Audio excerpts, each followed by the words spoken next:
After somewhat of a long hiatus, This Week in Photo is back. Episode 501 starts now.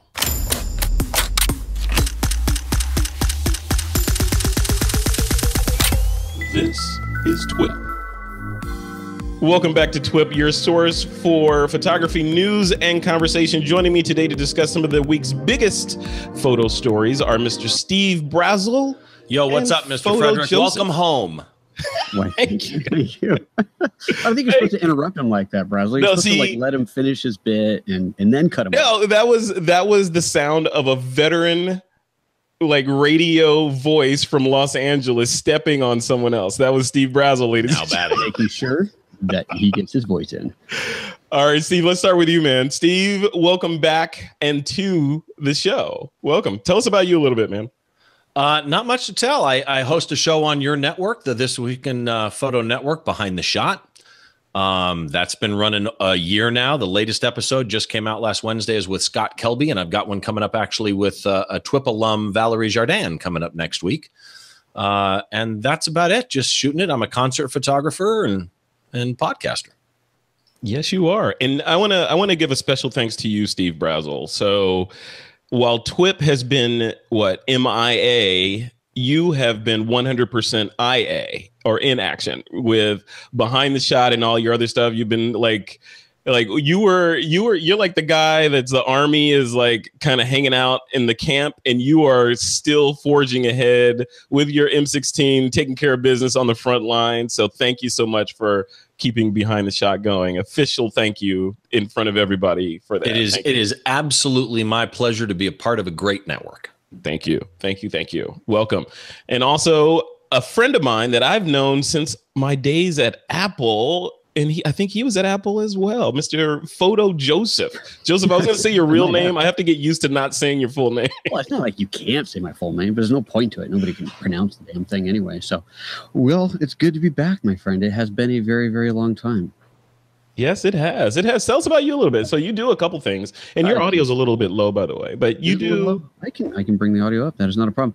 Yeah. What do I do? What have I been doing? So, well, everybody knows now I'm a photographer, cinematographer, videographer, all that good stuff. Just making the content. And these days, I've been really big focused on YouTube and YouTube Live, specifically doing that live show, Photo Joseph's Photo Moment, every Monday, Wednesday, Friday, 9:30 a.m. Pacific at youtube.com/PhotoJoseph. Talking all things photo, camera, image related. Anything we can get away with talking about on the show is fair game. That's cool. And you've kind of hung your head on the whole streaming thing. And I have to extend, just like I did with Steve, an official thank you to you for letting me pick your brain over the last, several months, I guess, Absolutely. on getting my live streaming set up. Because, you would think live streaming is simple. So I thought, hey, why not? You can just do it from your phone, right? True story. If you want to do it professionally, or even semi-professionally, it is a black hole. It really is. That's very true. It is a lot of hard work to get going smoothly, consistently. Consistency is the biggest thing. That's the hardest part of it. Just getting it to always be good, as opposed to, oh look, I got a good show, yay! It's hard to get going right all the time. Yeah. And the biggest thing that I've learned, and I'll talk about this in the coming weeks on what this setup looks like. The biggest thing I've learned is you can put as little or literally as much money into this as you want, and your results will reflect that, right, Joseph? I mean, they absolutely will. Like I said in the beginning, you could do a live stream with just your phone, or you could, Joseph, you're sitting you have a studio space. You did, over the holiday week, you did a rebuild of your entire setup there and live streamed it. Yep, that's right. I think it was 45 hours of live streaming. Just had a Mevo going, and so I could just talk to the audience. And, there were anywhere from a couple to maybe 10, 15 people watching at any given time. Just people coming in and out throughout the day, just watching what I was doing, offering advice. Turned out to be great. I crowdsourced a lot of how to design this thing because I ran into some issues. How do I solve this? And got some suggestions. Go to the hardware store. I even took the whole audience to the hardware store once. That was fun. Wait, you took the audience to the hardware store? Yes, he did. Yeah, so I was streaming from my Mevo, and it was connected to my Wi-Fi network, and it doesn't seamlessly hand off to a cellular connection. I kind of had to turn the camera off and come back on for a minute, but I was off the air for 45 seconds or something. Came back on, and then I'm on the Mevo using my cell phone's connection, got in the car, drove to the hardware store. Actually drove to 2 stores before I got what I needed. Oh, and I took them along with me. I'm so bummed I missed that. Yeah, yeah, and that's where I want to get. So that level of comfort that Joseph has, where you just, I feel like doing a live stream, I'm gonna do it. It's you. It seems easy when you watch these YouTubers and people that live stream all the time do it, professionally with the graphics and the music and all that. I'm like, oh, I can do that. But then when you engage and build it, like I've been doing over the past couple of weeks, there's just a mountain of complexity to get this stuff done. But yeah, so much respect to Photo Joseph. Okay, there is very much that armchair quarterback perspective of it, where it's so easy to sit there and go, oh, it's easy. Oh, you suck. Oh, why aren't you doing that? Why aren't you doing that? And I get, you get the trolls in the comments occasionally that say things that you're like, do you have any idea what this takes? And often I'll say things like, oh, give me the link to your live show. Yeah. Let me see how that's going for you. That's a good one. Well, and Frederick's been working on his for how long? Yeah, it's been a while. And had it going, and then still, one little glitch here or there it's hard to. That's the thing. I think it's not that hard to get up, but it's hard to get those little intermittent glitches to never show up. Yeah, it's gremlins, man. I mean, I literally was up until I don't know what time last night, making sure all this stuff was bulletproof, dialed in, notes on everything. And then we start the show 15 minutes before showtime. I start seeing this glitch in the camera where I'm doing this whole max headroom thing. Yep. And I'm like, really?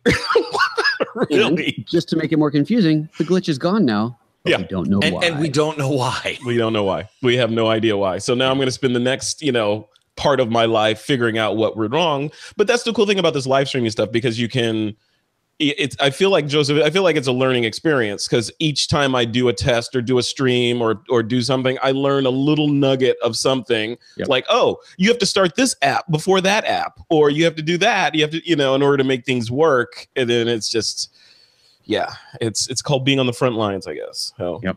All right, guys, let's dive into the show. Enough of that pre-show banter. The first story that I want to talk about is GoPro.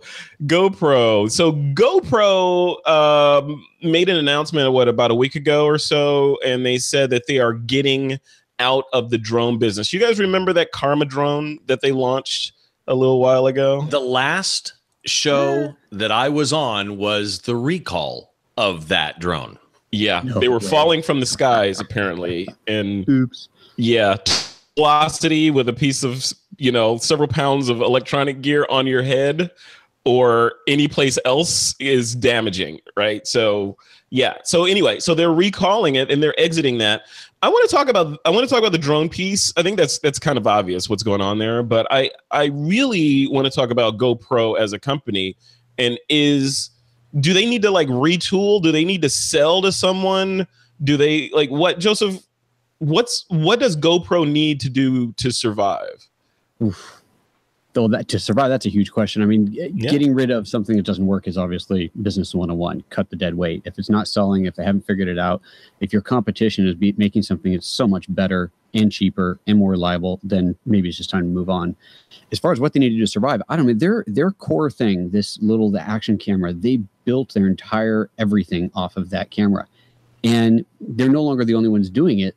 So it really comes down to competitive product, competitive quality, competitive price, because there's so many of those things out there now. They still have the name though, right? They own that brand. If you see an action camera that's not a GoPro, you're still going to say, oh, that's a GoPro. It's like Kleenex. Yeah. It is a generic brand name. Kleenex is a brand name. It's not a product. The product's a tissue, but we all call them Kleenex. Well, everybody calls every little action camera GoPro. They got to keep working on that, capitalize on that, and don't let that die. Yeah, but is it possible? I mean, it's like I guess the question for the GoPro board of directors and the management team there is, have they passed the event horizon? Right. Well, the CEO has lowered his pay. He's only going to take $1 in 2018, which he kind of had to do. But I would argue, a couple things. First of all, there are industries still that live on GoPro, right? I mean, there are video recording industries where you can't get an easy camera somewhere and they still clip GoPros on. You go on a concert stage and there's GoPros attached to drum sets all over the place. Yeah. It's still a very useful product. The problem is that the GoPro 5 still works fine. Nobody is really running out to buy the GoPro 6. Yeah. It's kind of like smartphones, right? We've reached feature saturation. Yeah. So it's already recording in 1080 or 4K, and they're doing what you need, and their mount system mounts to everything on Earth. Yeah. They don't have any features that are making people go out and upgrade to newer ones. I don't know. I agree that they hit that feature saturation point, but I also think that there's always room for improvement in this stuff, as evidenced by Sony entering the action cam space and taking a huge portion of GoPro's lunch. Sony makes some ridiculous, amazing action cameras with Steadicam technology built into them, and they are amazing. I mean, we'll in the blog post for this episode, I'll link to God, who's that guy? I forget his iPhone Doe, I think it is. He did a review of one of the most recent, or I think the most recent action cam from Sony. And from what he says, it's pretty amazing, and it blows GoPros out of the water. And with pockets, depending on how you look at it, as deep as Sony's, it's kind of hard for a company like GoPro to even compete against that. And then they tried to compete against Sony, all the other action cam makers, as well as DJI on the drone front, and and not really getting traction on any of them. Think about this for a minute, though. Here's a company that's had 4 rounds of cuts since 2016, and they've lost a fifth of their value in 12 months. So my question would be, okay, yeah, you can always innovate. What could GoPro do today to reasonably compete against those deep pockets of Sony, that if for all they care, they can use it as a loss leader and just keep dumping money into it? Mm-hmm. What could GoPro do really to get the leadership position back? And it's not drones, obviously. The biggest surprise to me was that the Karma actually hit number 2 in that market. Yeah. Yeah. Well, largely in the brand of GoPro, right? Like Joseph was saying, I mean, they could, if GoPro put out a camera tomorrow, just a mirrorless camera or something, I'm sure people would be like, oh, let me go try that out. GoPro's innovating, and they're fixing all the problems the other guys have and all this stuff, right? But that's short-lived credit. You're not gonna change the world with people were excited in the beginning and then it kind of went away. Yeah, when you build something like that and they start falling out of the sky, you do lose some customer faith. Mm-hmm. Yeah, a little bit. A little bit. I don't know. I mean, and then I don't know. In the end, I guess the overarching thing for all this is that, as a content creator, both of you guys are content creators, artists, photographers. You create stuff. You guys don't necessarily care that much. You're not married to the gear that you make. You're married to the end product. Right. And it's basic physics. If there's a path of least resistance to getting to the end product that you see in your mind's eye, you're probably going to go with that thing, which is going to lead into what, our whole gear discussion.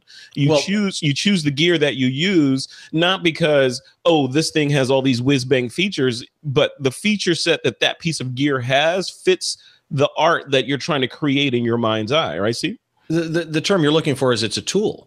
I mean, hobbyists may be, more brand loyal than they are feature set, right? So they may live in that ecosystem, but for people who use it to actually create content, it's a tool. It's just a tool. Yeah. I'm a Canon shooter. I'm not a Canon shooter because it's better than something else necessarily. When I grabbed it, it was the most comfortable in my hand, and it does the job that I need. Yeah. That's it. And to me, I look at GoPro leaving the drone business, and what I think to myself is 2018, they're saying they're going to be profitable by the second half of 2018. 2018 is a deciding factor for GoPro, hands down. If they don't start turning it around in 2018, I think they're in big trouble. Yeah. Yeah. I mean, because we only have so many extra dollars, quote, extra dollars in our wallets. And there's other things that we want to buy besides all this other stuff. So if you want to volley for, a portion of my disposable income, you better put out something that's ridiculous, unless you're like, one of our listeners and TWiP Pro members, Chris Berry, who has infinitely deep pockets and buys every piece of gear that's available. Interesting, because Trevor in the live chat said the Samsung phones exploded, and yet that line still persists. I mean, obviously these companies with persistence and money can outlive these PR nightmares. Yeah. But only for so long. If you don't turn it around, you've got issues. And bailing out of it doesn't. It's funny you say that. It's funny he says that about Samsung, because if you're a GoPro and you only make for all intents and purposes, a one-trick pony, right? That trick better be damn good. If you're gonna be a one-trick pony, that trick better be. If you're a Samsung, on the other hand, in my laundry room upstairs, I have a Samsung washer and dryer. Right. So, Samsung can take a hit on their phone business or camera business or whatever and suck money from other verticals to make sure that one stays alive. If you only have one trick, you're doomed, right? Yeah. I don't know. Joseph, what do you use? Are you an action cam user? Do you have one? No, not at all. I've never owned one. You've never owned an action cam at all? No, I never had a need for it. It's just not my thing. I also never owned a drone until I guess about a year or so ago, maybe a little bit less. And I finally got the Spark, and now that's like changed everything. I love that stupid thing. I know. That's all you talk is Spark. I know. It's so much fun. You came to visit me in Sacramento and were showing me shots of this golden bridge we have here that nobody ever shot before. Hovering above it, do the little tiny planet picture. That was so much fun. Yeah, totally. Yeah, make sure you send me a link to that. I'll link to that in the Just post. be careful when you catch it when it's landing. Steve was there. He witnessed the blood. Yes. Wait. Tell us a story. I'm looking at him thinking, oh, wait, are you bleeding out? Let me videotape this. Wait, first of all, Steve, there's no more videotape. So let's just end that. Well, he had to load a new cassette into his iPhone. Yes, before he could get recorded. Was that beta or VHS? It was high 8. High 8. So Steve and I were out flying. We won't say where. We probably shouldn't have been there, but we were flying anyway. I was flying. He was shooting me, seeing what would happen. And it landed. I catch the thing in my hand all the time when it lands. It's just, it could come down, hover, you hold your hand out flat, and it's like feeding a wild bird. Just keep your hand flat and you'll be fine.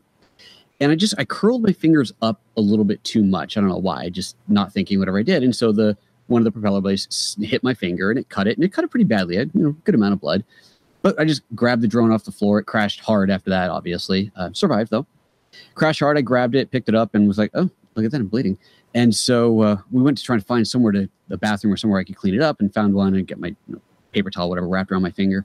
We come out, and Steve and I run into this security guard who goes, hey, you guys seen anybody flying a drone around here? And I'm holding, in one hand, I've got a soaking red, wet rag.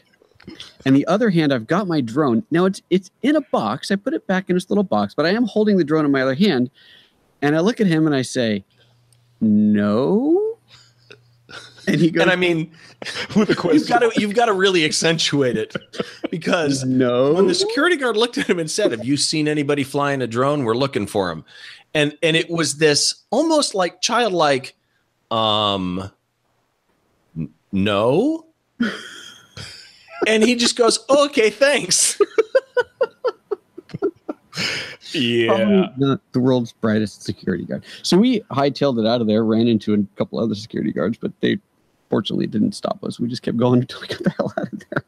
Wow. Yeah. So do you hand grab your drone now when you land it, Joseph? Sometimes. I'm a little bit more cautious about it. Yeah, why not? You've got callus and scar tissue built up, right? Exactly. Well, it's one of the things on the Spark that you can do when you grab it. I don't know if this works on the other drones, but on the Spark, when you grab it, if you just quickly flip it upside down, it immediately shuts off. It's like a fail safe. You just quickly flip it. So you get a good grip on it and flip it and it's done. As opposed to trying to, it's not landing, trying to get the controls to tell it to stop spinning its propellers. It seems like a lot of effort. I have a Mavic Pro and it lands almost by itself. So why catch it out of the air when you get to spin it? Because it's cool. It's pretty cool to hold your hand up and have the thing land in the palm of your hand. I mean, come on. Living on the edge, my friend. I like having 10 digits, though. I don't know. It's just...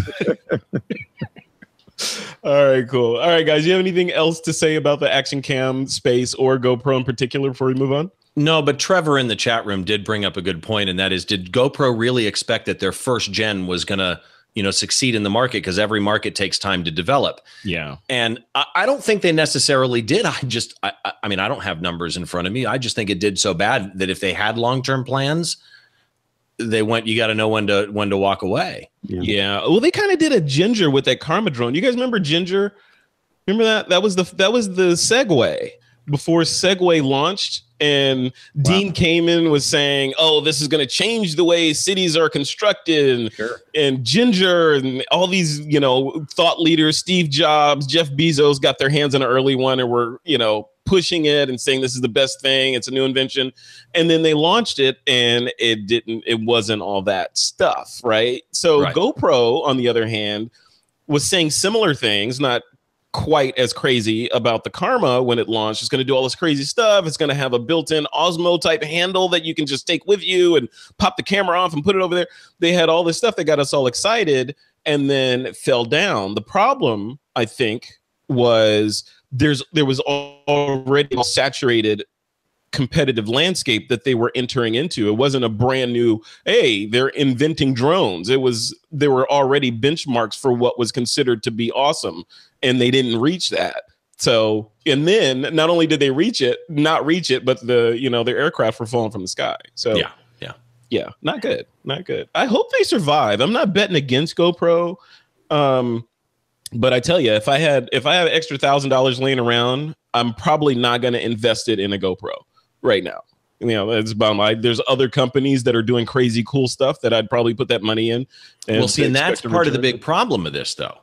This whole storyline just makes people a little more conservative on buying a GoPro product that is a good product. Yeah. Well, Joseph, we talked about this 18 or so months ago.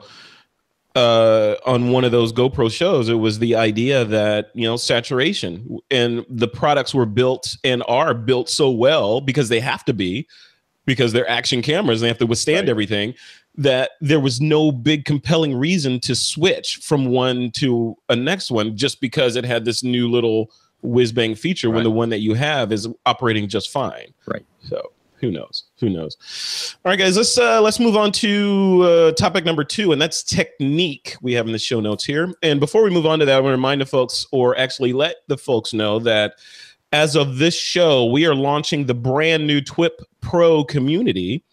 It's a way for you to help support TWiP and keep us on the air and kind of reduce our reliance on advertising and other means to keep the lights on around here. And it is if you want to go check it out, TWiPpro.com. That's TWiPpro.com. It's our brand new community. It is built on a Slack architecture. So if you're familiar with Slack, you'll get in and instantly understand how TWiP Pro works.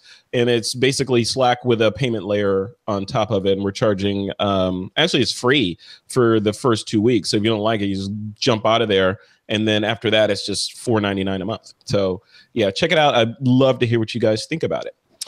All right, let's move into technique, conquering low light situations. So this issue, and by the way, these topics that we talk about come from the TWiP Pro community. That's where we source all this stuff. That's where we source our questions and Q&A and all that stuff.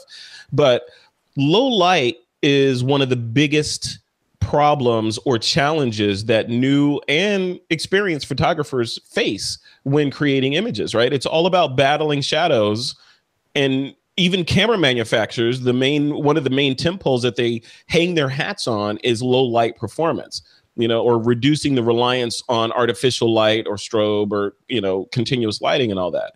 So what I wanted to talk about in this particular segment was, and Joseph, let's start with you. When you're shooting in low light situations, if you're a new photographer and you're like, you know what, the genre that I want to go into is, let's say club photography, where you're taking pictures of people having fun in the club at night and you sell those pictures back to the manager and all that stuff.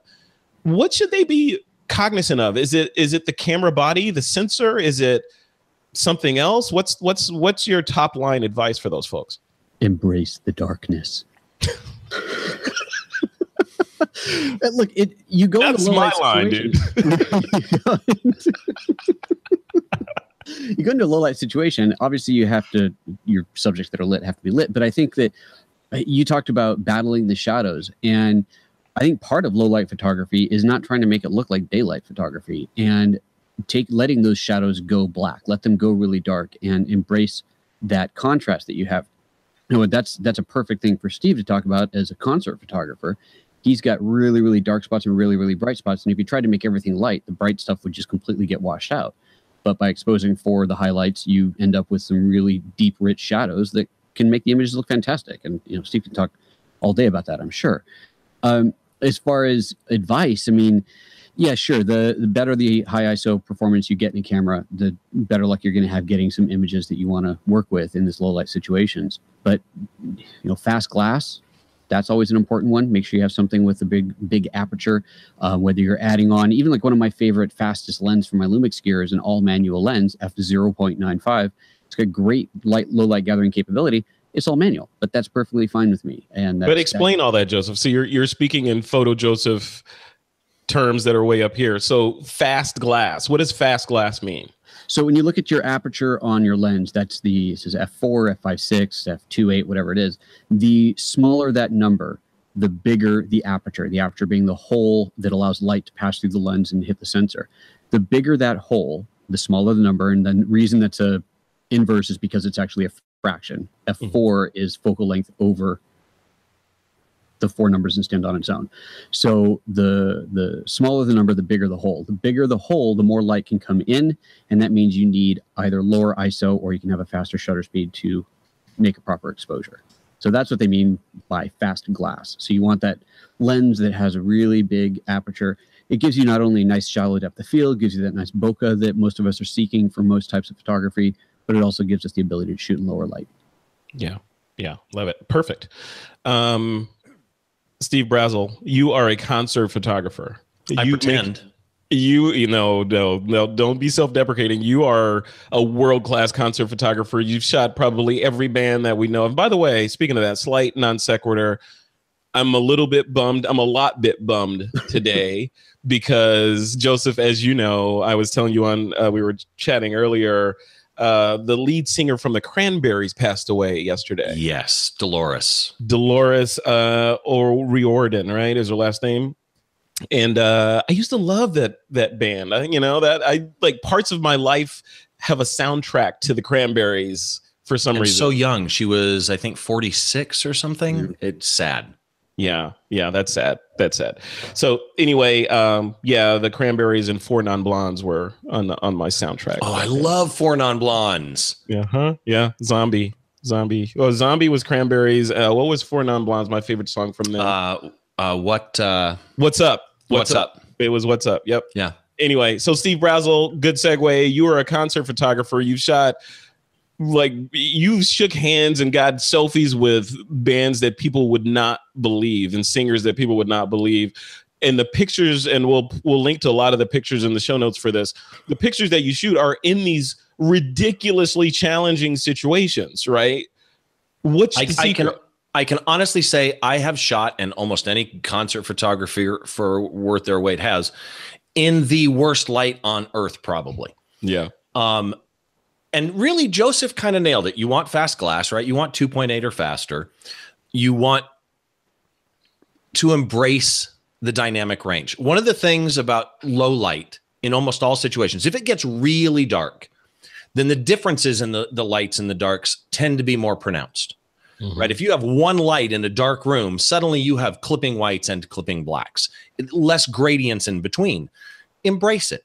Go high ISO. Like for me as a concert photographer, we don't use flash. We can't put a reflector in to do fill light. But you're looking at a scene that has more dynamic range. I mean, a lighting director's job at a concert, for example, is to push the world of the human eye, to push the limits of the human eye, which is much more dynamic range than a camera can catch. Yeah. So like all photography, it's a trade-off, right? It's a world of choices. You have to decide what you want to keep. If you want to keep the face, then you're going to lose some shadows. You're going to lose some highlights. And you have to make that choice. You have to realize I want their face not to be blown out or their arms not to be blown out. Photograph to get them properly exposed. And if you have shadows that are too dark, you can bring them up. If you have some blown highlights, you're going to have that. But the key is any camera today, high ISO, is amazing. I mean, the cheapest consumer cameras today do really, really good at high ISO when you add in proper noise reduction. And what I mean by proper noise reduction is stop noise reducing the entire image. Do selective noise reduction. If your sky has noise in it, but their skin doesn't, use layers in Photoshop, whatever technique you want. and reduce the noise where you need it. Don't reduce the whole thing, because then suddenly the detail in the eyes goes, the detail in the teeth or the hair go with it. Do it selectively on the large areas that need it, but keep the sharpness where you need it as well. And you can shoot at a much higher ISO. Yeah. So when people are making the decision to buy a new piece of, or a new camera body, should that be their number one concern? The low light performance? Depends on what they shoot. I mean, if here's a good example. If you're a parent and your kid is in high school football and you're shooting from the stands, or in a marching band, marching in a high school football, lighting on a high school football field is not like the NFL. It's really bad. But if that's what you're going to shoot, then yeah, you're going to want to look at low light. But if you're shooting your son or daughter as a soccer player and they're playing at 3 o'clock on a Saturday, then it's going to be the least of your worries whether or not you can get low light. Because again, any camera is going to do reasonably well in real world low light. Yeah. It really depends on what you're going to shoot. But don't make the mistake I made when I first picked up a camera, which was, and actually Joseph knows this particular camera store, and he held up this salesperson. He held up one lens and said, you know, look, you can, with your Canon XTI, you can buy this one. It's 70 to 300, f3.5 to 5.6.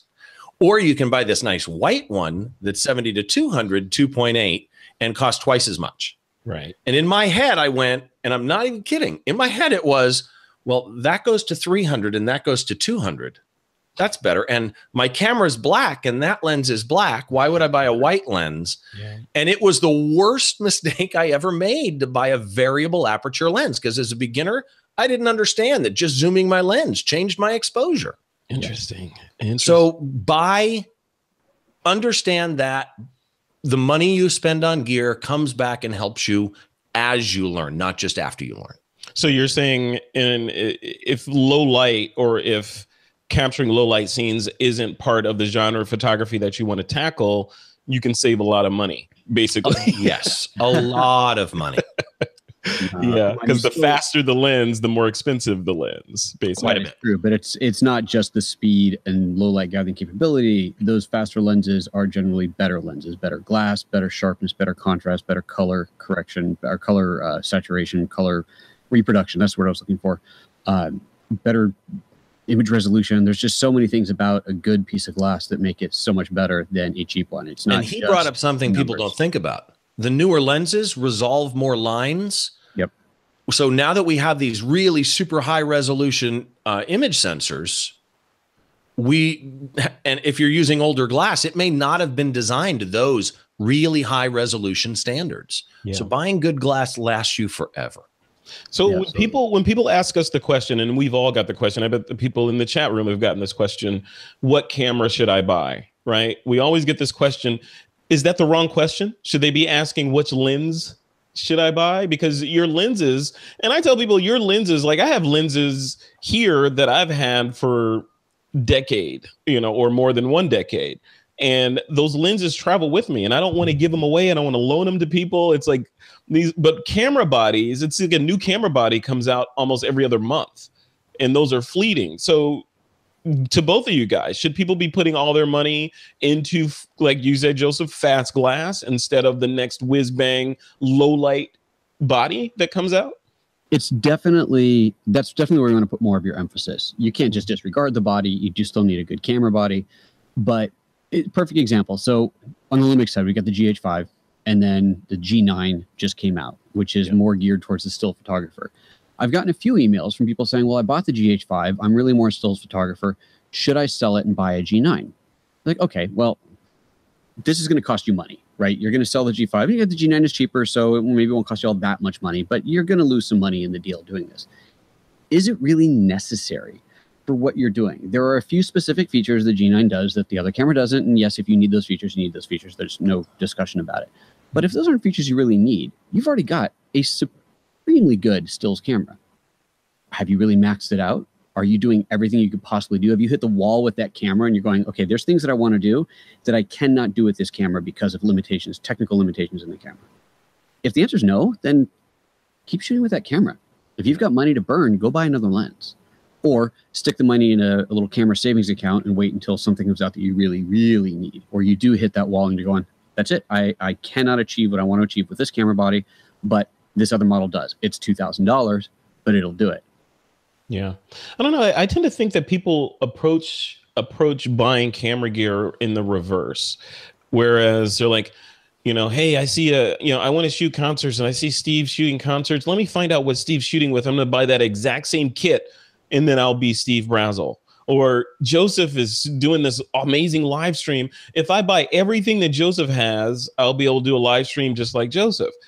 That's not necessarily the case. I think if you approach it from the reverse and say, okay, what is it that I'm shooting? What are the kinds of things that I want to shoot? And then build your kit to shoot that. You can't, I don't think people, and I use this analogy. I was doing a talk in Denver a while back, and I was like, you can't be Batman, right? Or Iron Man with a suit that does everything that you need, and anything that comes at you, you just hit a button and now you're ready for that situation. You have to approach it from the reverse. And in the case of these superheroes, you're like, okay, what's my villain? Okay, my villain has these powers, so I need a suit that can counteract those kinds of powers, right, Steve? Yeah, and actually, you nailed it. I think most people do walk into a camera store and want to buy a camera that will let them now photograph and anything that shows up in front of them for the rest of their life. Right. But again, it's a tool, right? So if you are shooting auto racing or NFL football and you need to freeze people at a thousandth of a second and you need 16 frames per second, well, then that's the type of thing that's going to let you decide what body to do. Yeah. But somebody in the chat room mentioned this, and it's true.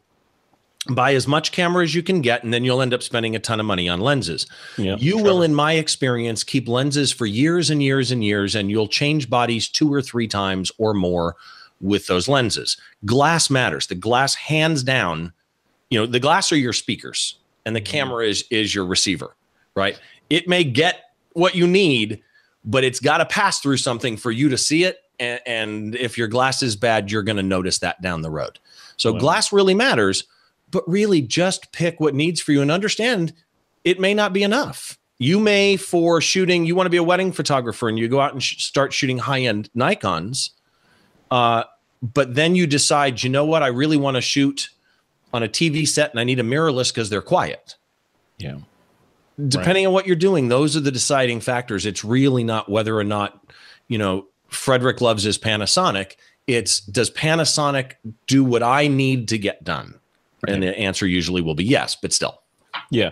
It's the right tool for the right job. For example, with this shot that you're looking at on me or looking at me on right now, this is a Panasonic Lumix GH4, but the more important piece of it is the glass that I'm using on it, right? So I'm using a 15 millimeter f1.7 Leica lens, and that's pumped into the computer and that's going into the Hangout. So people are like, how does your background slightly out of focus and all that? Well, it's the glass that's doing that. I could put a piece of glass on here and get a completely different perspective of this scene, but this is the one that I wanted and works for me. Now I can take this glass off and put it on any camera that I want and keep rocking and rolling. But it's the end result that you keep in mind. And I thought about, Steve, as you know, I thought about this shot long and hard. Right. Oh yeah. Before deploying it, and now here we are. Well, and it's interesting too, because what you just said about you can take it and put it on something else. Somebody said that they're using a Canon lens on a Sony body in the room. And then Tim Engel brought up a perfect point that we forgot to say. Yeah. Rent. It's so easy to rent gear, and people go, well, but it does cost, and I don't want to throw the money at that if I'm going to buy it. But the truth is, if you want to make the right choice, rent. Yeah. Test it. Rent. And then, that's a great, thanks, Tim, for posting that in the chat room, because renting lets you put your toe in the water without committing. Renting is like dating, right? So you can date a lens before you buy it, which is good. I don't know where you come up with this. I just don't. It is. But it's somewhat troubling. His foot in his mouth. Michael is saying your rental would be good, but prices here in Aussie are for 6 months limit to hire. I guess they're high prices and 6 months limit. We're not talking about renting for the long term. We're not talking about leasing the lens. We're talking about renting it for a weekend to try it. make sure it really is the gear that you want. And in the cases of some really expensive gear that you might not need all the time, a great example would be something like a 300 millimeter f2.8 lens if you're on the Canon or Nikon side, or like a 100 to 400 zoom. These are really expensive lenses.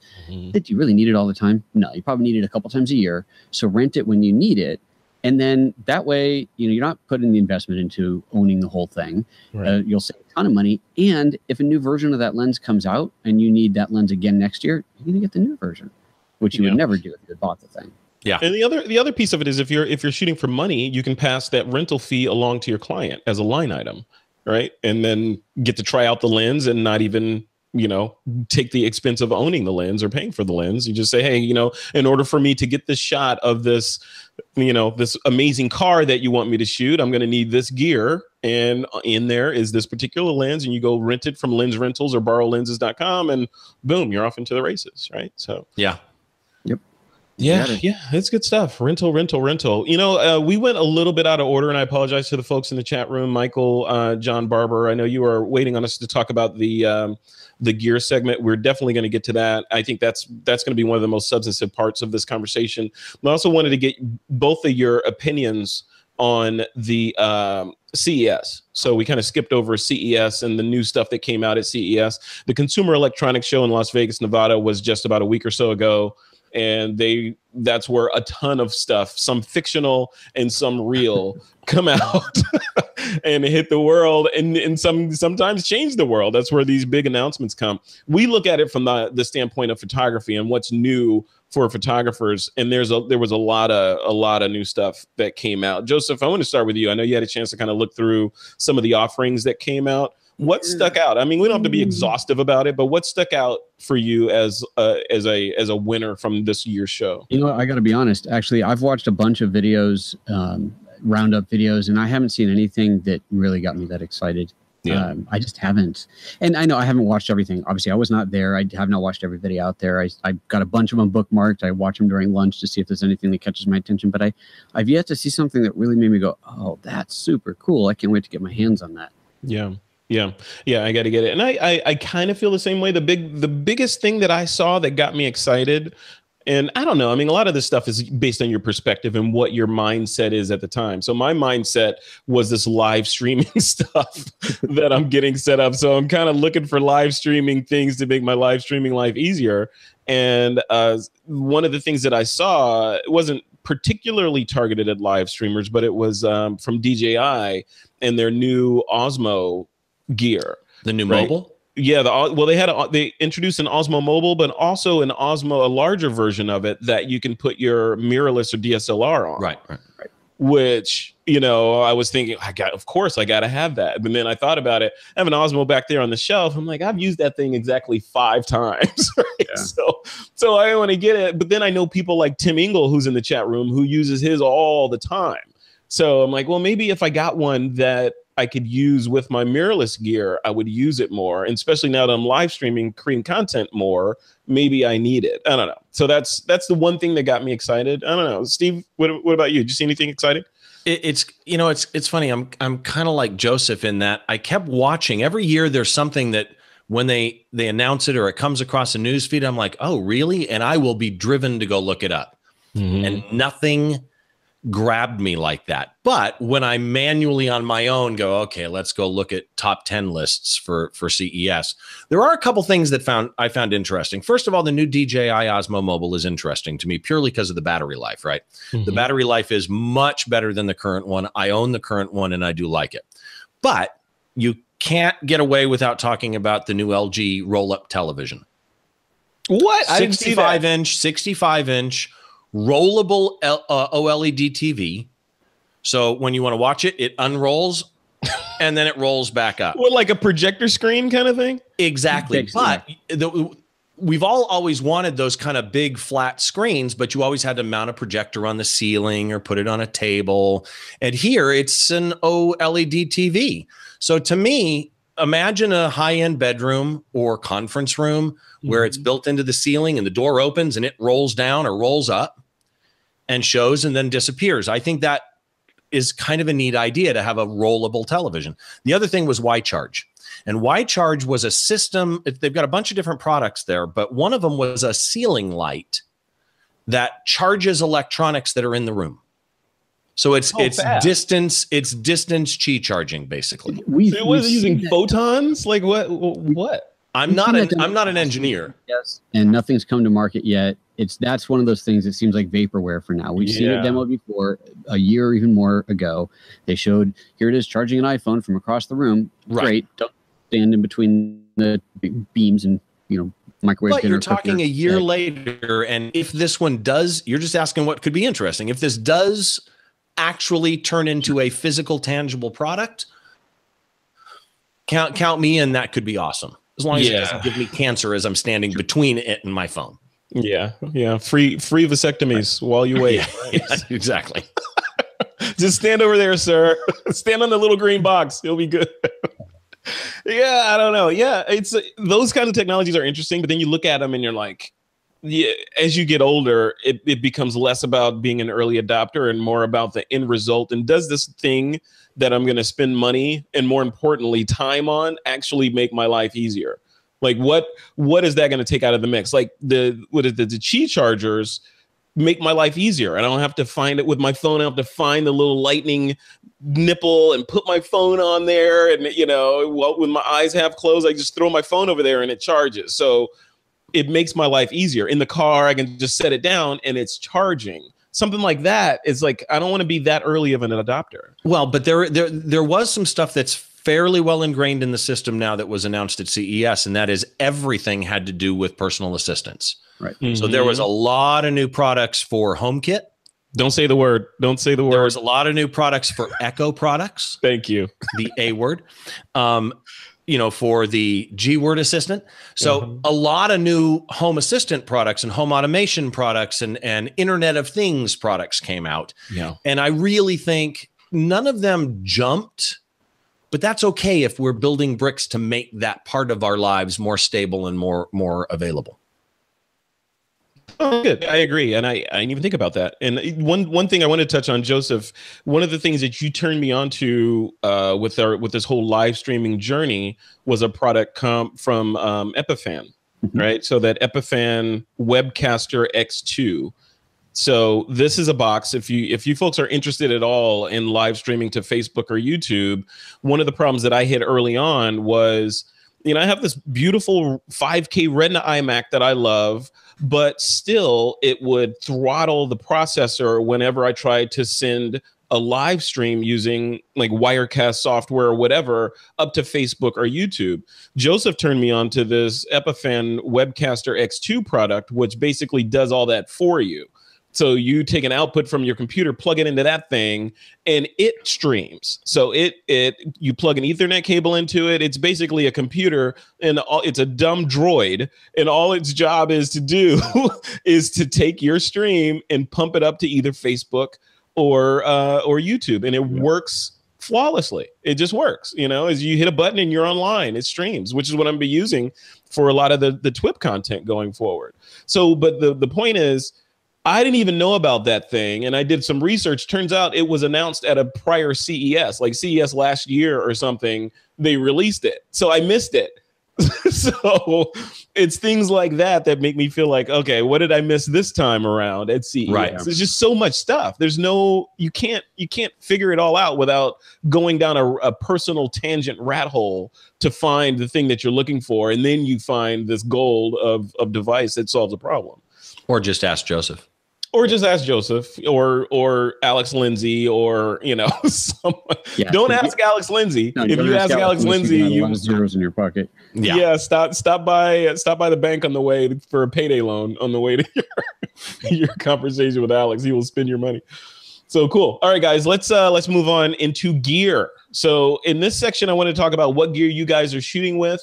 Why are you shooting with that gear? And I mean, this is the question everyone has, right? We're getting these questions in the chat room. Like, why do you shoot? Joseph, you shoot with Panasonic Lumix gear. In fact, I think you were the one that turned me on to Micro Four Thirds initially. Steve, you shoot with Canon gear for a particular reason. Let's start with you, Steve. Why you shoot Canon? Why do you shoot Canon? Why don't you shoot Sony? Especially considering we know Sony has some sort of magical unicorn dust inside their bodies when it comes to low light performance, right? And you are in a gig, you shoot concerts that need low light performance. Why not shoot Sony? Really good question, actually. And yes, I'm a Canon shooter. I carry 2 bodies to every show. I carry a 5D3 and a 5D4. And I carry a trilogy of, actually, I carry 4 lenses, but the main trilogy for concert photography, 16 to 35, 24 to 70, 70 to 200, but I also have a Sigma 15 millimeter fisheye that I like. And the reason that I shoot Canon is I started with Canon. It felt the best in my hand at the time, and these brand new Sonys didn't exist. I'm invested in lenses. Could I switch? Yes, but I have friends that I've taken out to shoot concerts with me, which is rare, but I periodically get the chance to do it. And one of them, who you know, Troy, he shoots for his weddings Nikon D5s, but he also has Sonys that some that are normal, some that he's converted to infrared. They're beautiful cameras. When he has taken those on shows, they generally work fine. But most people that I shoot concerts with that try to shoot the Sonys or the mirrorless systems find focusing issues. In a concert, especially the type of stuff that I shoot, which is more rock and metal, you will have somebody run in front of you and run away while they're swinging hair and spit flying from their mouth. And which, just hold on. That sounds like my last Friday. Just have that picture in your head. For just a second. Maybe Joseph would swing some, he's got the beard at least. And so the thing is, a lot of times, while they have great autofocus in these Sonys, a lot of people complain that they just, in that environment, they do great low light and they focus.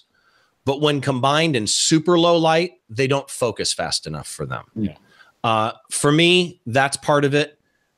I like fast frames per second. The mirrorless would give me that. I would love to have some faster frames per second. But what I'm getting out of my 5D4 does what I need, right? I'm not shooting something where, you know, like a Scott Kelby, you've got an NFL player in the air catching something and you're going to fire off, 15 shots. Yeah.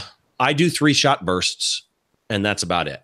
I want those 3 shots to happen quickly, but I do it in 3-shot bursts. So it sounds like you recognize that there may be superior gear, or at least superior in different ways gear to what you have, but it's like we were saying at the beginning, it's the art that's important. You're able to get what you want and it's predictable. When you go set in there, you can go into a concert hall or an arena with confidence, knowing that if you do X, Y, and Z, you're going to leave with a SD card or a CF card full of stuff that you can then edit later. And in other words, you're not going in there experimenting. Right. No, and the bottom line is the camera doesn't take the picture.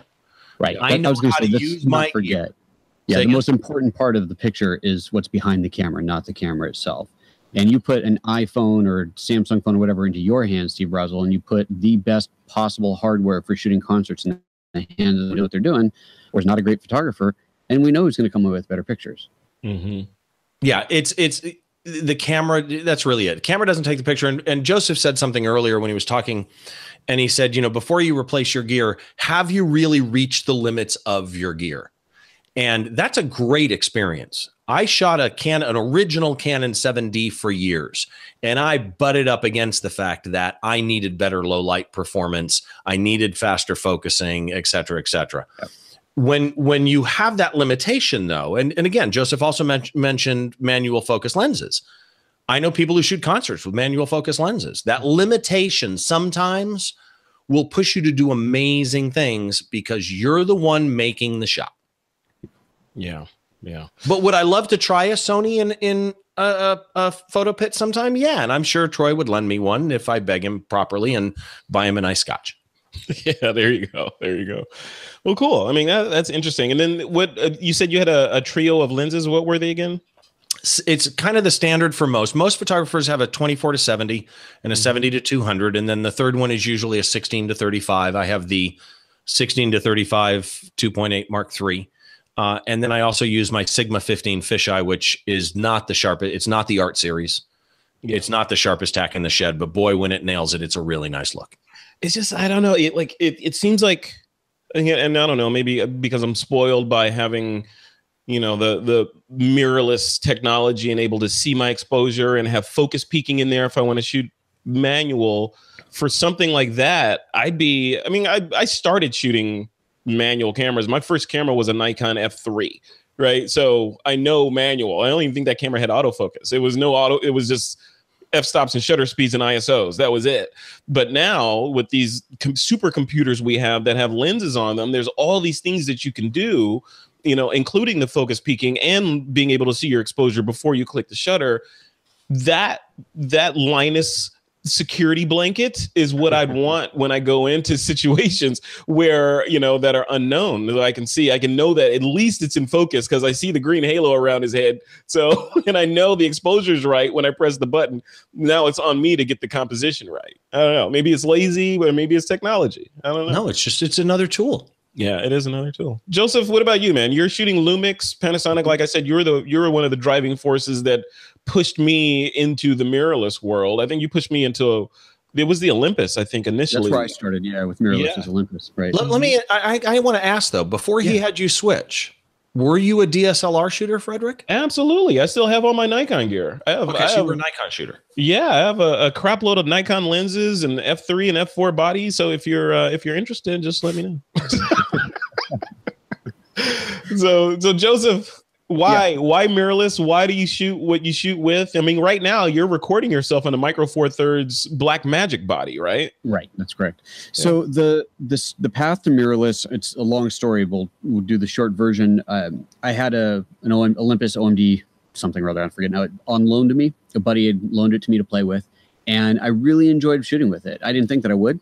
I was a full frame snob, did not think that I would enjoy mirrorless, but I enjoyed the camera, so I ended up buying one and using that as just kind of my fun camera, my home camera. It's obviously a lot smaller, lighter weight than the Canon DSLRs I was shooting with, so it was nice to take that one out on the with the family instead of the big camera. Cool.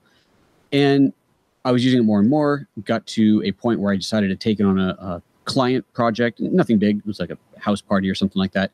And the results were great out of that. And then I started using it more and more. And it got to a point where I no longer was using the Canons. I was using the Micro Four Thirds, the Olympus gear. Started buying more lenses for it, of course. Some of those lenses were Panasonic. It eventually made my over to the Panasonic side of things. And of course, now I'm sponsored by Panasonic, Panasonic ambassador, Lumix ambassador. So now, you know, it's all Lumix everywhere now. But yeah, that's how I made that journey in, and I love it. You know, with any gear, there's advantages and disadvantages. There's no doubt about that. You've already mentioned many of the advantages of shooting this way, like getting the exposure peaking, or the exposure through the viewfinder, your colors through the viewfinder, the focus peaking, all the great things that we get. But there are some advantages to the bigger cameras as well. So, you know, you use the tool that works for you. Yeah. Yeah. And when you say use the tool that works for you, why does it work for you? I mean, you could, like you were saying with Steve could take, you know, any camera and create like Rumpelstiltskin, you know, gold from straw. You could do the same. You choose this body and system. Why? A big part of it was just I was having more fun with it. I really reignited my passion for photography working with these smaller, lighter, more technologically enabled cameras. It was just a lot of fun. I was having a blast shooting with them, and the images were as good, in some cases better than what I was getting before. So why not embrace it? If you're not having fun doing it, I mean, come on, none of us got into photography because, well, I got to pick something to do for a living. I guess I better go into photography because I'll make an easy living doing that. At least I'll have a paycheck at the end of the day. No, you nobody, won't. Nobody ever said that in the history of the world. So if you're not having fun doing it, then what's the freaking point? Yeah. And part of that fun is the gear. I'm a gear geek. I've always been a geek. I love this stuff. It's fun. I enjoy playing with it, enjoy the new tech. But there's a lot more of that new tech in mirrorless than there is in the non-mirrorless world. And that's still true today, which is shocking. I have a question for you then, Joseph. Yes, sir. When you made the change to going mirrorless, partially because pretty much anybody that's here, including in the chat room, we're all geeks, right? I mean, we don't log in to watch live videos or do podcasting or anything if we're not partially, you know, tech nerds. Mm-hmm. So I am curious. Okay, you love the focus peaking and you love the electronic viewfinders and all the tech that goes behind it. Was there anything when you made the switch that ever made you question, was it the right switch? I mean, in other words, is there anything, I don't want to say that you missed. That's not the phrase I'm looking for, but do you know what I mean? No, I get it. Yeah, well, there were a couple things. There were a couple of just straight up features that I didn't have back then, but have evolved their way in. Tethered shooting was a big one. Canon, I could shoot tethered. I couldn't do that with Lumix cameras until recently. So that was one of the big things that it was probably the only time that I've broken out the Canon to do a shoot, and this is now years ago, was because I absolutely had to shoot tethered, because the way the shoot was, the client in the room had to shoot tethered, and so I had to shoot with the Canon. There's something else. There's something else I was thinking of now. It's escaped me. It's just there really isn't much that I missed, or that I really went, was this really the resolution? That was the other one I was going to say. I was going to say that the resolution, right? Yeah. Right. I was shooting Canon 22 or 23 megapixel or whatever. What's a Canon 5D Mark II, Mark III? What 22 something like that. Right. Yes, that's what I was shooting. And the Micro Four Thirds were all 16 megapixel. And it was that way for a long time. And I did miss that resolution a little bit. But I felt that if I put two images side by side at 100%, like images were sharper than what I was getting out of the Canon. That was one of the first like real shockers to me that went, hold on a second. How can this be sharper? It's a smaller file. It's a lower resolution, but it's sharper. And if I scaled the bigger Canon file down to that same size, oh, there's the sharpness. So I felt like the effective resolution, the effective sharpness was no different. So, interesting. That was that perceivable. Yeah, it really was. So that was a big part of it. That was a big part of the ability to switch, seeing that my images were just as sharp, if not sharper, and I ended up not missing the resolution. Of course, now we've got that 20 plus megapixel resolution in the Micro Four Thirds cameras, which is not that big of a difference from 16, but every little bit helps. Yeah, but all sharpness discussions and arguments aside, one of the big questions that comes up when people are discussing the argument between traditional DSLRs and Micro Four Thirds, like yours, like ours, Joseph, the Lumix series, is the lack of bokeh, or the ability to throw the background out of focus and separate your subject from the background. What do you say to those folks who are like, Micro Four Thirds is still for kids because and I shoot DSLRs because I need portraits that have a blurry background. What do you say to that? I say watch my last video from Photo Justice Photo Moment, where I highlighted the Nocticron lens and bokeh for days. I mean, it's ridiculous. That argument is ridiculous. Yes, there is less on a given aperture, given focal length, distance, whatever. You put two side by side, you are getting less of the bokeh with a Micro Four Thirds than you do with full frame. That's just science. There's no way around that. Mm-hmm. But that doesn't mean that you can't get the bokeh. You use the right lens to get it, and you'll get it. Right, like my f/0.95 lens that I have for Micro Four Thirds. That doesn't exist in Canon and Nikon, f/0.95. I guess Canon's got an f1 lens. I stopped making it 15 years ago or something. So there are the rare exceptions, but it's not something you can go in the store and just buy, especially not for the $400 price tag that I paid for mine. So there is, if that's what you want, the tools are there for it. And yes, those are going to be the more expensive lenses, that crazy Chinese lens that I'm talking about, the 0.95 notwithstanding, but like the Nocticron f1.2, it's a 85 millimeter equivalent. It's a 42.5 millimeter f1.2. So that's however that translates out to like 85 millimeter f2.4 or something like that. But it is a beautiful lens with good shallow depth of field. And if you look at that and you go, that's not shallow enough depth of field, then I don't know what to tell you. Yeah, it's beautiful. I have that lens, and I love that lens. It's not a cheap lens, but it is a beautiful lens, and it's fast. I think it's on sale, or whatever the price now is, at $1,400. But you combine that with a top of the line Lumix camera for shooting stills. If you were talking about stills photography, you're talking about the G9, which is what, $1,600, I think, dollars. Mm-hmm. So put those two together and now go shopping for a Canon, top-end Canon body or top-end Nikon body and a lens to match it, and you're spending double that. Yeah. See, one of the reasons I want to get into mirrorless is I've shot an infrared camera, a Sony, with the electronic viewfinder, and instead of trying to figure out what's this going to look like in infrared, and you don't know till you bring it up, seeing that live as you change your settings is so cool. Almost addicting. Yeah. It's how aliens see us when they come visit, right? Yeah, when you're looking through the viewfinder and you knock the exposure down 2/3 of a stop and you see that change in camera, it's phenomenal. When you see your histogram in camera and you adjust, you want to get your blacks black, and so you take your exposure over under exposure and you dial it down until the bottom of that histogram hits that wall on the left, and you go, my blacks are perfect. Push the button to take the picture. Once you've done that, there's just no going back. Yeah. I think that the thing that sold me when we were discussing Olympus so many years ago, Joseph, was Olympus, and I don't think Panasonic has this feature yet. Olympus had this feature, or has this feature, where you could do a long exposure and it would draw and render on the back of the camera as the long exposure was happening. So you could do a waterfall shot and just open it on bulb and see the water just slowly get more and more cottony over time, and then stop the exposure when you want it, right? That was a really cool feature. Yeah, that sold me. I was like, what? Really? I can't do this with film. Nope. No, that is a cool feature. No, you're right. That isn't on Panasonic cameras. I don't know. I'm going to have to ask somebody about that, because that is a really cool feature. Oh, that was a killer feature. Well, cool. Joseph, one last thing I wanted to ask you. So we're talking about low light performance, right? So Panasonic just released that GH5S, and I know you did a review, kind of a comparison between the GH5 and the GH5S on your Photo Joseph YouTube channel. So I encourage people to go check that out, definitely. But for this audience, what's the difference? Is Panasonic with the GH5S going after Sony on the low light performance cameras? And can a Micro Four Thirds, considering the laws of physics today, compete with a camera with a larger sensor on the low light front? Sure. Okay. So the important things about the S is, I don't think it's meant to compete with anything, because there's nothing else like it on the market. And it is a very, very specialized camera. Anybody who has the GH5 and is thinking, oh crap, I just bought a GH5. Oh, I should have waited.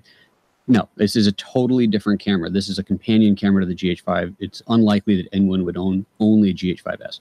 It's very specialized. It's designed specifically for low light performance. It has a much lower resolution sensor. It's designed for video. It's only a 10 megapixel sensor that's in there. 4K video is only 8 megapixels. So it's a little bit bigger than it needs for 4K. But if you're shooting stills, 10 megapixels is pretty small. So it's definitely not designed for the still shooter. Dual native ISO. I believe it's 400 and 2500 native ISO. So if we're in low light situation, shooting 2500 ISO in a 14-bit video file, and you're getting that because of these this lower resolution sensor, you have much bigger pixels in there. So it's a much better low light gathering capability. So you end up with a much cleaner image. So it's specifically for people who are shooting low light, specifically for video. And the other thing on it is that it does not have the stabilization in the body, which for a lot of people, that's a showstopper right there. It's not, not even interested in that. And that's a very specific reason that was designed that way, for people who need to have the camera not have stabilization in it. There's a lot of situations where having a stabilizer is bad. It gets in the way of the shot. It bounces when you don't want it to. So this camera is designed specifically for those users. Yeah. And I was happy to hear that on your stream, Joseph, because I was, when Panasonic released, and I'm a Lumix guy as well, right? So I knew that this was coming, and I was thinking, oh man, I just fell in love with my GH5, and now there's an S. Are we appling, like when Apple releases a new iPhone, all the other ones suddenly look like crap, right? I was like, oh, is this now happening with Panasonic and my camera bodies? Yeah. I was happy to hear that no, that's not the case. So the S is specifically for videographers and cinematographers and filmmakers, right? Yeah, so pretty high. I have a question though for Joseph, because I watched your video on this camera, and if you haven't seen it, go to his YouTube channel and watch it, where you go through the GH5 versus the GH5S. And I actually have two questions. Okay. One of them is, did you ever figure out how they're doing the dual native ISO? And the other question is, isn't this a marketing blunder?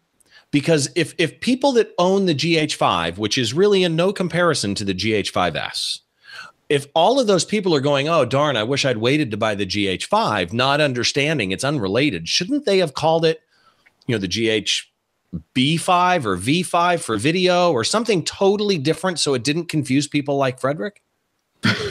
Poor Frederick, so easily confused. I'm easily confused. Yeah. So to answer the first question, I've read things about the dual ISO. I don't. It's technology I don't fully understand. There's two different receptors or something. I got to come up with a good, simple explanation of it. Right, because it's really odd. It is odd, but it's not unique.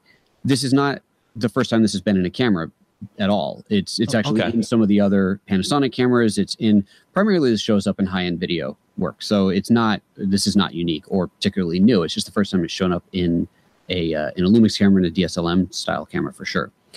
As far as the marketing, all I can say is that Panasonic is small. When at least their camera division, it's small. They don't have anywhere near the marketing budget that someone like Sony or Canon or Nikon have. And so this is why people like me are doing what I'm doing and trying to get the word out more grassroots. It's just a naming convention. Well, no, that's fair enough. I mean, if they called it the GH5 low light, then maybe that would have been slightly better. I don't even know what the S is supposed to stand for, honestly. Haven't got a clue.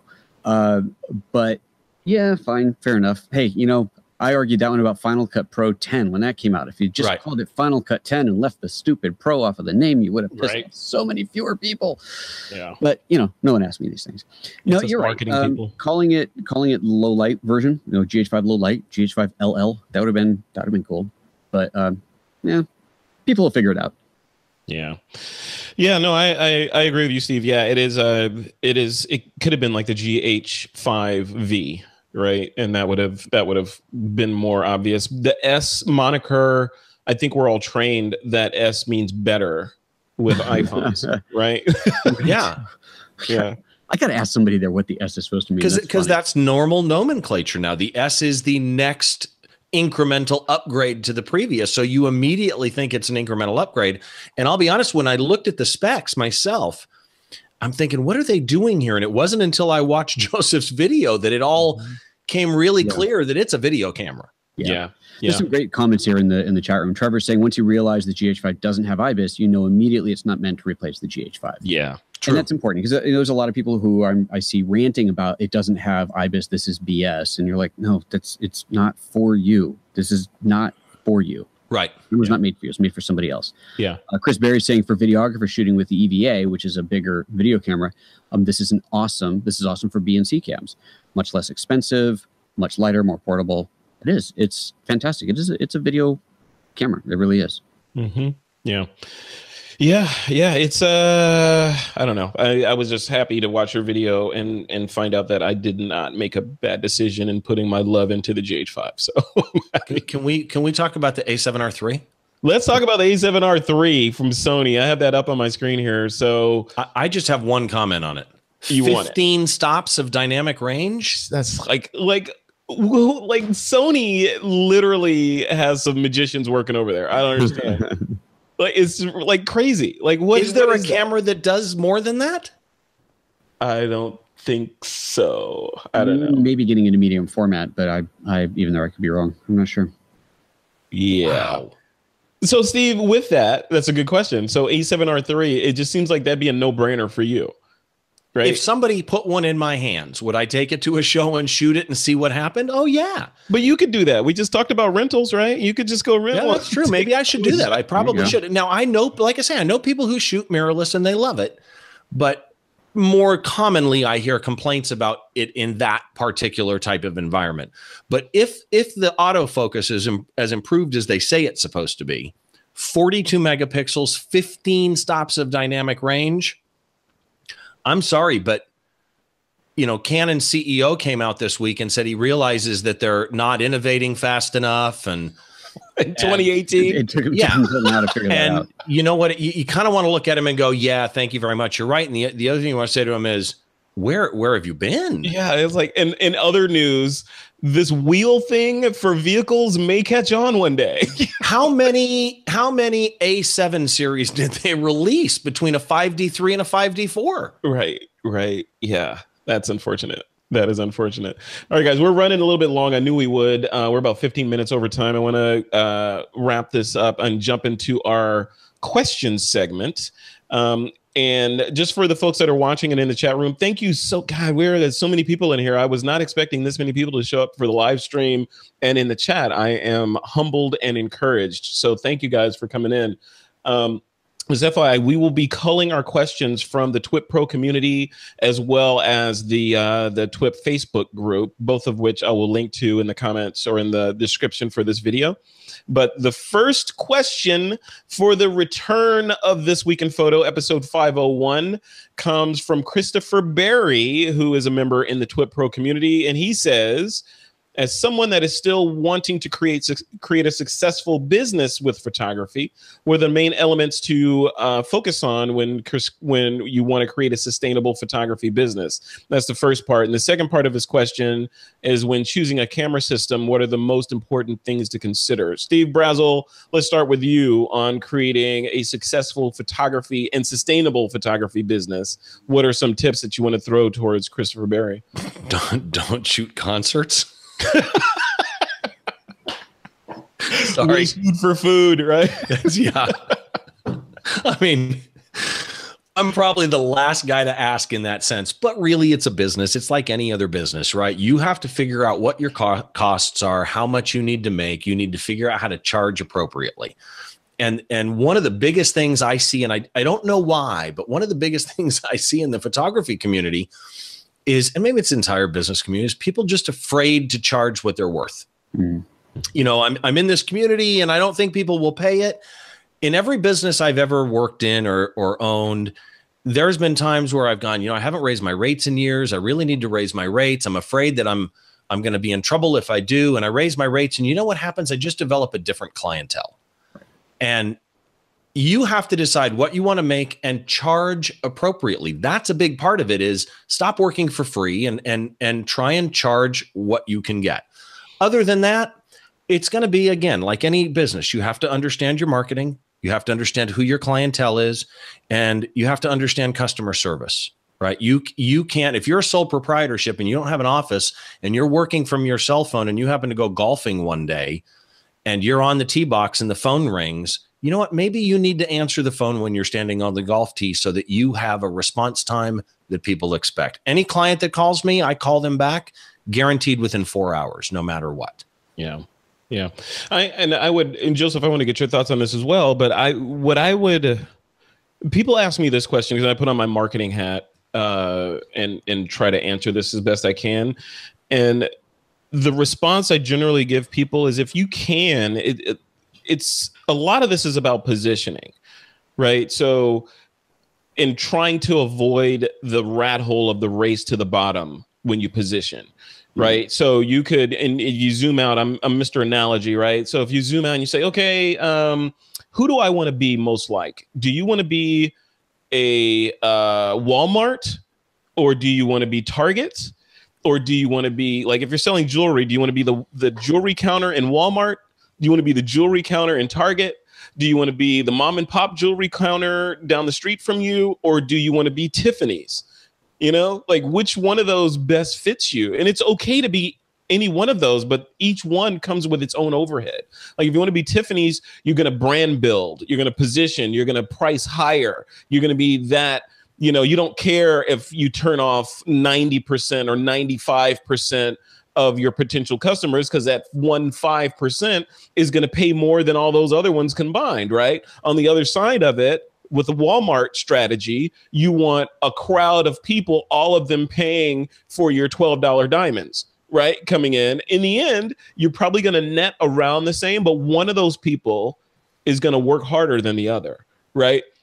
I think I would much rather have 50 high-paying customers than 5,000 customers that aren't paying that much, because on the 5,000 side, you're going to have a lot of people. You got a lot of customer service, and you got a lot of, you know, there's a lot of work that goes along with that 5,000. 50 people that are paying a lot of money, as a kind of general rule, don't complain a whole lot. People that pay less money tend to complain more and generate more customer service and more work for you. So, but, you know, there's no one right answer for that. It's how you want to position your business, right? So Joseph, what do you think? Well, I don't disagree. Certainly figuring out what your market is really important. It's easy. It's too easy to go into it and think, okay, I've got to try and get everything, everybody, every market, every possible customer. I got to get them all because I need to make a living, and I got to take anything that comes in the door, and I got to say yes to every opportunity. And it's really hard to not do that. One of the hardest things to be able to do and lessons to learn is to say no. Yeah. It's hard to say no. I still have a hard time saying no. You know, if someone comes and says, oh, there's this opportunity, you know, you're not going to get paid much. You're not going to get paid at all. But here's the thing. And it might not be a shoot. It might be being a guest on a podcast somewhere. It's like, you know, I love being on podcasts because it's great exposure. I don't get paid for them. It's good exposure. But some podcasts, you're like, really, you know, is it really worth my time to go into yet another one of these seminars, podcasts, whatever that I'm being invited to? Sometimes you just got to say no. Sometimes someone asks you to do a shoot and they're going, you know, it'll be cool and you'll get great exposure, but I can only pay you this much. And you're thinking, well, you know, that will pay for, you know, half the car payment this month. It'll pay for the insurance bill, but it's also going to take this much time. Should I say no? Is my time better spent doing something else? And it's really, really hard to say no, but it's something you have to learn how to do. Yeah. Yeah, that's one of the hardest things, even for non-paying gigs, right? For friends and family. Yeah. And I tell people, you know, the hardest thing to do is say no. People that are, you know, that are friends and family that are asking you to do free work. You know, hey, can you come shoot my wedding, or can you do this? You know, it's hard to say no. And what I generally counsel people as is to say, you know, you don't have to say no, but you can, if you want to do the gig, do it for free. Right. But attach an invoice to it and discount it to zero. So that's a great technique. They see they can see that there's value associated in this give and won't take you for granted for future asks. Right? Every invoice I send, if I had hours that I chose of my own free will to not bill for, let's say I thought it should take 8, but it took 10 hours. Mm-hmm. I'll bill the 8 and I'll bill 2 hours, no charge. Because then when they see it, they see the no charge. And then if there ever is an issue with invoicing, they understand I'm honest and I'm going to take care of them and I'm going to be fair with them. But there's one other thing that I want to point out, because one of the things that Chris asked was, from a business point of view, how do you position yourself as a business and how do you grow that business? And in the photography world, at least, only show the work that shows yourself how you want to be seen. Yeah. I see so many people dump 50 pictures on Instagram. And, you know, from one shoot, it's like, no. Pick 1 or 2, put them up. Self-edit yourself, make a good portfolio, and only show yourself the way that shows you well. Yeah. Right. Yeah, and I all agree. that said, if you do get the opportunity to shoot something that's not going to pay, but it is going to be a really great project for you, whether it's going to be a great portfolio piece or it's just personally exciting or challenging and you just want to do it, there's nothing wrong with doing something for cheap or even for free if you're getting personal satisfaction out of it. Right. Yeah. Yeah. One question, or actually a observation in the chat room, is from Dan Donovan. And Dan says, if you want to make a living as a commercial photographer, I highly recommend joining ASMP, the American Society of Media Photographers. You will learn about the business side of photography. I agree with that. You guys agree with that? Yeah. And any organization, join a local photography organization, join PPA or a state level, or like I'm a member of a local level here in Southern California. Get involved in all of that type of stuff. It'll always help you. Yeah. Yeah. It's hard. It's both easy and hard to be on the business side of this stuff, because on the easy side, it's easy to be insular and cut off from everyone. Even with social media, you're like, oh, I'm working on my price list. I'm going to do it. I'm going to do it by myself. And then I'm going to release it on the world and they're going to love it. Right. But in reality, the hard part of it is to not do that. And is to say, hey, Joseph, what do you think about this? Or, hey, Steve, I'm thinking about pushing this out. What do you think? Does this blurb of text read well? And then take their comments and incorporate them where you see fit, and then move on, right? So yeah, this is fun stuff. All right, let's move on, guys. Look at that. We're at the end of TWiP 501. We made it. Well, I was gonna say the Hangout didn't crash, but it may still crash. Don't say that. So the Hangout didn't crash. We made it through. We've had a bunch of people in here watching. Thank you for the live viewers that showed up to watch this. If you're watching this in the replay, thank you so much for watching the show. If you are in the chat and are participating or just lurking, thank you for being in the chat. We're at the end of another episode of This Week in Photo, the first in this new strain of 500 shows. If you want to continue the conversation, remember you can jump over to TWiPpro.com. That's our brand new community. In fact, it is launching today. This is the first time I'm actually mentioning it publicly. It's been circulated amongst some friends and family, but this is the first time that it has been the show or the community has been mentioned publicly. So please get in there. Let me know what you think. Like I said, it's free for the first 2 weeks anyway. So just get in there, kick the tires, and communicate with us. This is how you can continue the conversation with Photo Joseph and Steve Brazill. Speaking of you two, where can people go to stalk you and keep up with you? Photo Joseph, where are you at online?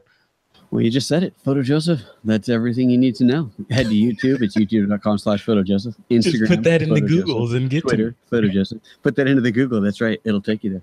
No, yeah, everything is Photo Joseph. And right now, the place I want people to visit the most is the YouTube channel. Subscribe if you haven't already. Hit that little bell to get notified when I go live. The bell is helpful to notify when people upload videos, but you can watch those anytime. When you're live, it's only live once. And if you want to participate, you got to be there when it goes live. So hit the little bell. You get notified when I go live, 9:30 a.m. Monday, Wednesday, Fridays, and then there's other shows that happen at other times throughout the week. But those are the big ones. Yeah, and I got to say, congratulations on that channel, man. Like I said, you were an inspiration to me wanting to return to the TWiP universe and the podcasting and introduce this live streaming component. So thank you for that. When you do that show, you play your studio like an expert musician playing an instrument. Like you do. It's scary to watch sometimes. It is interesting. Joseph is caffeinated. He is frenetic. He is knowledgeable, and it is never boring. Drinking too much coffee. People like it's like watching Rick Wakeman on keyboards, where both hands go opposite directions at one time. They do that. They do tend to do that. Yeah, good show, man. Good show. Congratulations, and thanks for coming on to the Return to TWiP, man. I appreciate it. Wouldn't have it any other way. Thank you. All right, and Mr. Steve Brazill, man. What about you? Where can people go to stalk you? A couple of different places, but first I got to just say, follow Photo Joseph on Twitter, because he will always post when he's going to go live. And trust me, it's a great show. Frederick, welcome back to you. And this is normally going to be streamed live for TWiP. So make sure you subscribe. Make sure you follow Frederick on social media so you know when he's going to be live. For me, I'm Steve Brazill pretty much everywhere. It's like the country of Brazil, but 2 L's at the end. Twitter, Instagram, Facebook is Steve Brazill Photography. I love Twitter. That's what I use most. And it's stevebrazill.com is the website. And of course, Behind the Shot, you can go to thisweekinphoto.com, click the link for Behind the Shot. I've done a year. I've got like 33 episodes or whatever in there. And go watch all the past episodes and subscribe. Yeah, I love it. Steve, and I know you weren't expecting me to say this, but people should also listen to you on terrestrial, sort of old school radio. Old school radio. Old school radio. Where can they find you on the airwaves? KCalFM.com. Say it again. I was stepping on you. It's KCalFM.com, KCalFM.com. And nowadays I mostly just do weekends, Sunday morning, 7 a.m. to 11 a.m. Pacific time. And I fill in when they need it. But yeah. I love it. Love it. All right. Well, thanks to both of you for coming on. And we got Brian Fisher in the chat room, who is the host of TWiP Glam. He's saying just 499 shows until I take another break. Yes. That is very true. Yeah. Welcome back, my friend. It's good to hear you back doing this. It is good to be back, man. I've needed this podcasting, YouTubing therapy, and this is really good. All right, folks, like the guy said, if you're watching us on YouTube, please subscribe and make sure you hit that bell so that when we release a new episode that you'll be notified. And also follow This Week in Photo and Frederick Van and these guys on the social media so you know what we're up to and when we're up to it. And with that, it is time to take that lens cap off.